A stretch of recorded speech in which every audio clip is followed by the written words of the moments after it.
sejam muito bem-vindos a mais um vídeo aqui no meu canal. E de hoje mais um vídeo de rotina de uma estudante de enfermagem. Tem que assistir 2 videoaulas para poder chegar na faculdade e fazer minha aula prática amanhã. A gente tem a aula teórica, né, que a gente tem que assistir normalmente, e lá na faculdade a gente vai assistir a aula prática e botar a mão na massa. Então, fiquem aí ligadinhos comigo. Se vocês gostam desse tipo de vídeo, deixa o like aí. Comente se você está fazendo faculdade de enfermagem, em qual período você está, que eu vou adorar saber. Então, bora pro vídeo!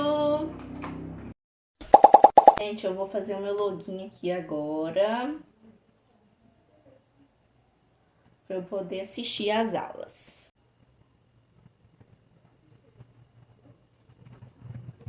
Gente, então aqui tá a minha gradezinha do semestre, né?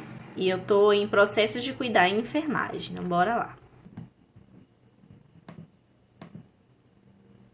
Já deixei separada aqui a folhinha para eu anotar algumas partes. E o que eu for anotando, eu vou falando pra vocês, tá, gente? Não repara minha voz, porque eu peguei tipo um resfriado. Gente, fiquei bem ruinzinha, tá? Ela é aula 3, tá? E vou começar o primeiro videozinho aqui.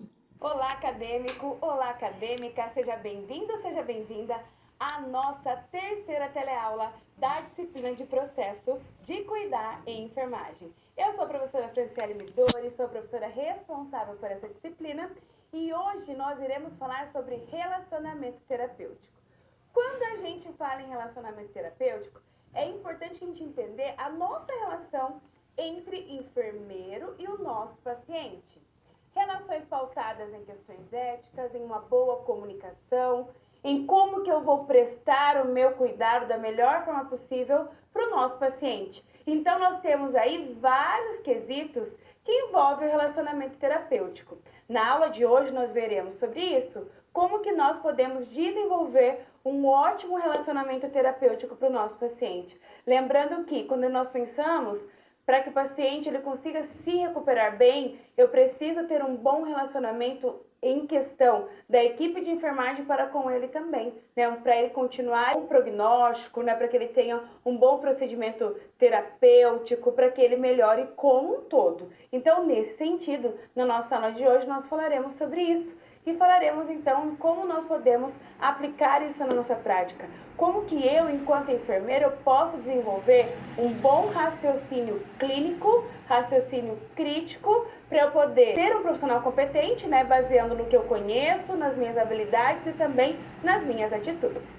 Sendo assim, vamos lá então compreender quais serão as principais temáticas da nossa aula de hoje. Amores, então, já anotei aqui basicamente o primeiro vídeo, quase todo, tá? Agora tá no finalzinho aqui, no contextualizando, mas eu vou passar para vocês aqui que é que vai cair na contextualização, tá? Vai cair então aspectos éticos e abordagem no relacionamento terapêutico. O que isso quer dizer? Quer dizer em como vou conseguir realizar um bom atendimento pautado em condutas éticas, tá?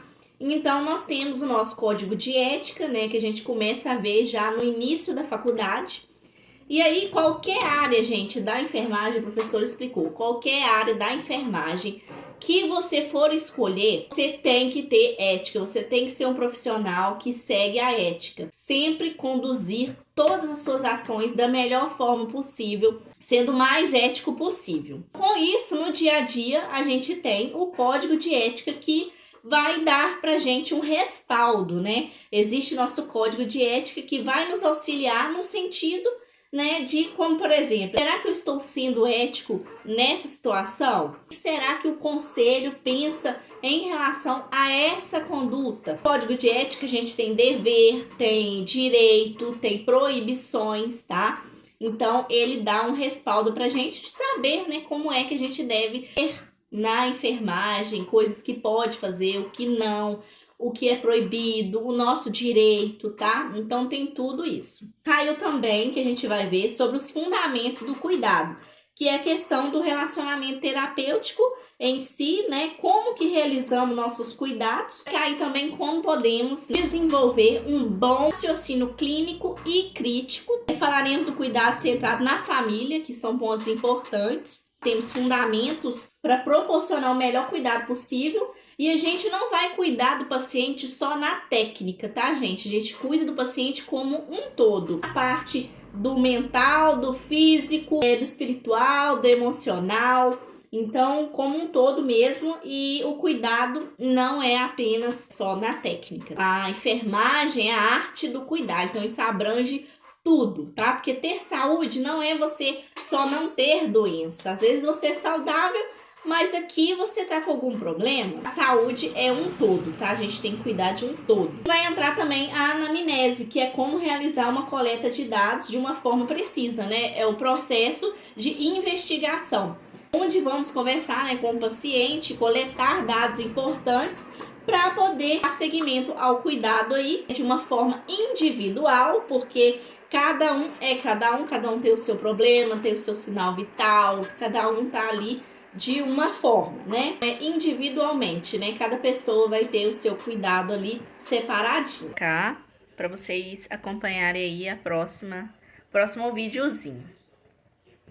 Para um bom relacionamento terapêutico, eu preciso ter ações, condutas pautadas na ética. Ser um bom profissional. Ser um profissional que respeite o ser humano, que respeite o nosso paciente, que respeite o nosso cliente. A ética, ela é ampla, né? E às vezes a gente confunde a questão da ética com a moral. Então, nesse sentido, vamos lá, vamos conhecer mais sobre o que é a ética e depois a sua aplicabilidade na nossa profissão. O que seria essa ética no nosso dia a dia? A ética, ela vem do ethos, que é o quê? É o caráter. É muito da questão, assim, de se pensar entre o bem e o mal, né? Então, alguns autores, eles trazem bem firmemente falando essa questão, né, do caráter que a pessoa ela tem, né? Então, o que a gente tem que pensar quando a gente fala em ética? Que a ética, ela trata, então, desse termo que é derivado do grego, que vem do caráter, o modo de ser de uma pessoa. A ética, ela é um conjunto, então, de valores que nós consideramos morais e também de alguns princípios que vão nortear a nossa conduta humana diante da sociedade. Permite que haja um equilíbrio e também um bom funcionamento social, possibilitando, né, diante disso, que ninguém saia prejudicado em determinadas situações. Segundo o nosso dicionário, Michaelis, ele traz o seguinte, que a ética é o ramo da filosofia que tem por objetivo refletir sobre a essência dos nossos princípios. Por exemplo, a natureza do bem e do mal, né, os fundamentos da obrigação ou do dever de nós realizarmos determinada situação, tendo como base as normas consideradas universalmente válidas e que acabam norteando, então, o comportamento humano. Então, acabam sendo normas universais que nos auxiliam a termos bons comportamentos diante de algumas situações. Então, a ética, ela vem muito do que como que nós podemos trabalhar diante da sociedade, nossas condutas morais diante da sociedade, para que a gente tenha um bom andamento das situações. Diferente da moral, que a moral cada uma tem um, né? Então, ela acaba sendo diferente dessas situações entre ética e moral, né? Então, por exemplo, pode ser que eu tenha uma crença que é moralmente aceita por mim, né, enquanto Franciele. Mas, quando a gente pensa de uma forma ética diante da sociedade, a crença que eu tenho, né, diante da minha moralidade, pode não ser aceita pela sociedade. Mas eu, enquanto profissional, eu vou agir de forma ética, tá? A ética, ela nos ajuda a responder algumas perguntas. Eu quero fazer? Eu devo fazer? Eu posso fazer? Aí, né, nos fazer refletir sobre a essência desses princípios. Então, a ética, ela está relacionada à reflexão sobre o certo e o errado, né? Então, diante da sociedade, será que é certo ou errado a conduta que eu vou ter? Então, a ética, ela pode também contribuir para fundamentar ou justificar formas de comportamento que são morais ali perante a sociedade. A moral, então, são as regras, os costumes e as normas estabelecidas por diferentes grupos e sociedades, tá? E aí nós temos, então, o nosso Código de Ética, que é o 564 de 2017, né? Nós temos essa resolução do COFEM, que ali traz esse código de ética, nos mostrando então um conjunto de princípios e guias que todos os membros de uma profissão aceitam. A maioria das profissões acabam tendo esse código de ética para nortear as suas ações, para dar um respaldo de como que eles deverão agir diante de determinadas situações. Agora a gente vai ver um pouquinho do código de ética em enfermagem, tá? E eu vou deixar passando aqui a explicação da professora para vocês entenderem. Éticos da enfermagem, né, descrevendo ali os principais princípios nossos enquanto profissão. Nós também temos os nossos direitos muito bem descritos, os nossos deveres e também as proibições que nós não podemos realizar, por exemplo, determinada ação, o que é privativo nosso enquanto equipe de enfermagem e que nós não podemos realizar. Então ali eu tenho o quê?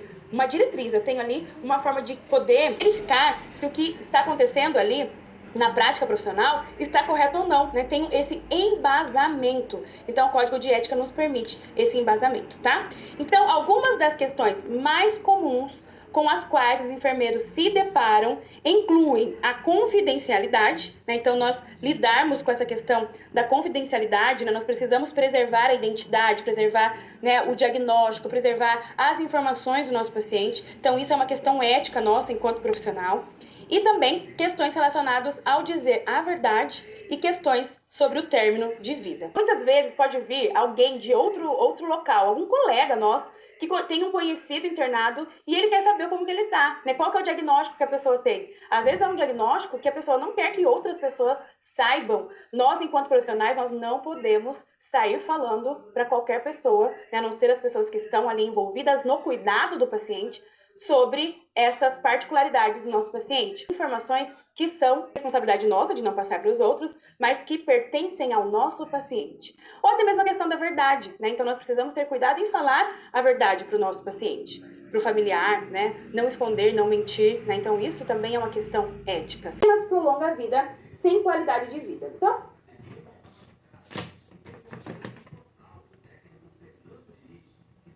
esse processo também, quando se refere à terminalidade. Então, nós temos alguns conceitos que é importante que você entenda, tá? Então, o primeiro conceito que eu gostaria de trazer é sobre a distanásia. A distanásia é o prolongamento do processo.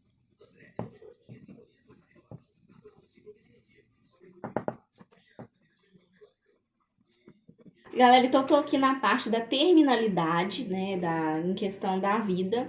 E aí a gente tem uns conceitos, né, que é a distanásia, que é o prolongamento do processo de morte por meio de tratamento que apenas prolonga a vida sem qualidade de vida. Então, hoje em dia tem muita tecnologia para poder, né, tentar dar mais um pouquinho aí de vida.